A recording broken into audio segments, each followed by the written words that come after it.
My name's Natasha Goodley, and God laid it on my heart to provide my testimony. 2023 was definitely a year to remember, and I'd like to say 2024 is a year to rebuild. So, just to give you a little context of how I got to 2023, in October of 2021, my father he contracted COVID and he was hospitalized. My mother also had COVID, but she was able to recover at home. My dad, after about 2 days, was intubated. He was on a ventilator, and he was in the hospital for exactly 4 months. The hospital thought he was going to die, and they basically told us to say our goodbyes. I drove to South Carolina every other weekend to be with him. When he went to ICU, I drove immediately down there. I saw so many videos of loved ones passing and having to do so alone because family members couldn't be there. So my thought was, if my father did pass, although I wasn't able to be in the hospital at that time, I was outside the hospital. So I literally slept outside the hospital until they let me go inside and sit outside his door. So that was a hard time for me. Um, my parents are still together. They've been married 53 years. It was a very difficult time. From there, when my father was released in February of 2022, I went to see him, and that very weekend, my sister-in-law passed away. So I then went home, back to Tampa, and then to Kissimmee to help my brother with the funeral arrangements and her adult children. We went to Columbia, South Carolina, because that's where she was going to be laid to rest. And I ended up doing the eulogy for her. After that, right after that, I met with Reverend Sean.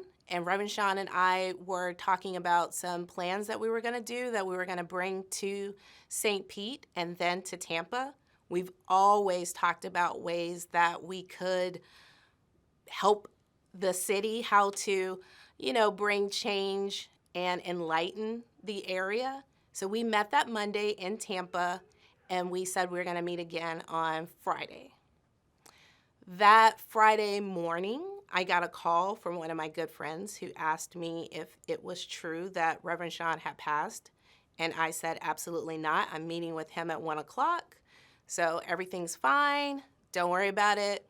And I drove to my destination to meet with my client. And of course, once I got there and pulled up social media, I realized that Reverend Sean had passed. So that was very difficult. He and I have been friends for years, for many years, I should say. And we always joked, because he was younger than me, that he would preach my eulogy. And of course, that's not happening now.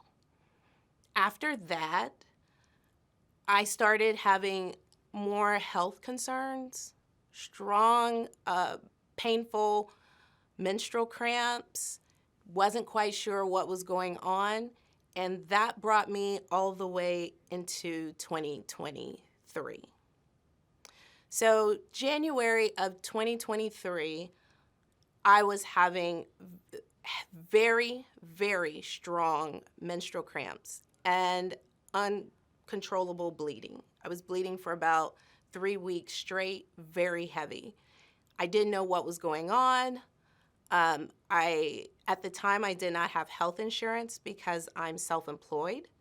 And every time I looked to get health care, it was about $650 a month. And as a self-employed individual, I just felt like I wasn't able to afford that. I looked into insurance with Hillsborough County because I live in Tampa, and that also wasn't feasible, because through the Hillsborough County insurance, you can only have a maximum of $5,000 in assets. And most individuals who receive the county's insurance don't have life insurance. So if you have a whole life policy that's more than $5,000, you don't qualify. So of course, I have life insurance, and I also have a home, and my cars are paid for. So I did not qualify for that as well.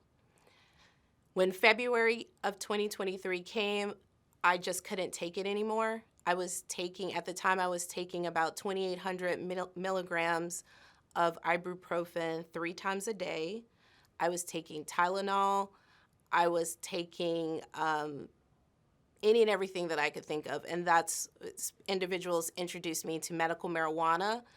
I was taking everything at once and it wasn't helping.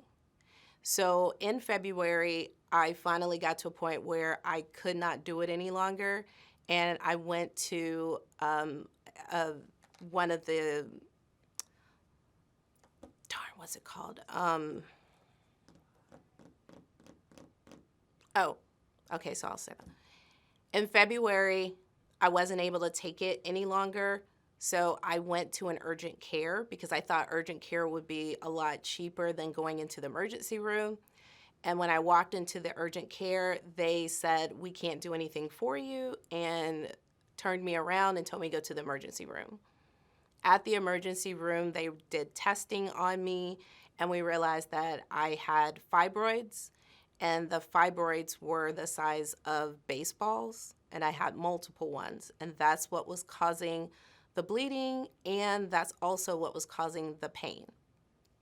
So once I got that diagnosis, they asked me to follow up with my OBGYN. After that, of course, I got a bill for $12,000 for being in the emergency room about 3 hours.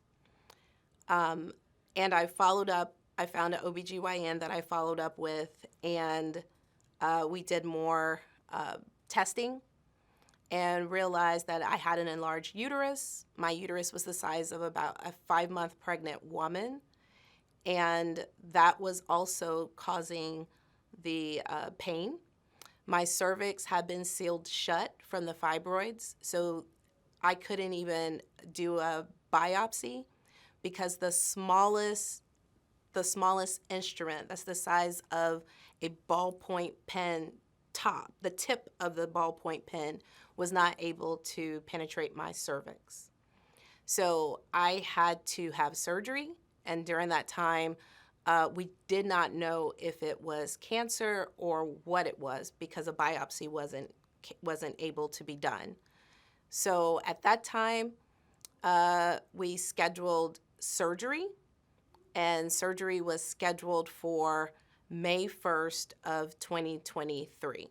On that date, I had a hysterectomy. They removed everything except my ovaries. And after the surgery, they give you a synopsis of your surgery. And I discovered that the fibroids had detached from the lining of my uterus and had begun to rot.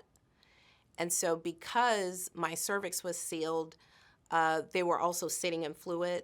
The fluid wasn't able to come out, so there was no spotting, there was no odor, there was nothing because it was sealed inside of my body. And so everything that they removed had to come out. There was nothing really that was salvageable. Now, what's interesting is I started having painful menstrual cycles about 10 years ago. And I went to my doctors then and complained. And what I heard was, "Well, you're over 30, and that's what naturally happens. Well, you've gained a little bit more weight, and that's what naturally happens." But over the course of those 10 years, I probably only gained about 15 pounds. And so it was very interesting that no one else was having this same experience with just getting older. Had I actually had a doctor that decided to do testing and find out what was wrong, we might have been able to salvage my uterus and not have to go the route of a hysterectomy. But unfortunately, my concerns were ignored for 10 years. And so I know for a fact now that unfortunately Black women do receive subpar health care. Even during my emergency room visits where the pain was just unbearable, I sat in the emergency room for 5.5 hours crying, bleeding, telling them that I was in immense pain and never was able to go back because they thought I was there looking for opioids. And so we do get subpar healthcare treatment. And this is something that I would like to see us focus a little bit more on and bring attention to, because it could save a life, but it also could save a life by not having another woman have to go through a hysterectomy if that woman would like to have children in the future.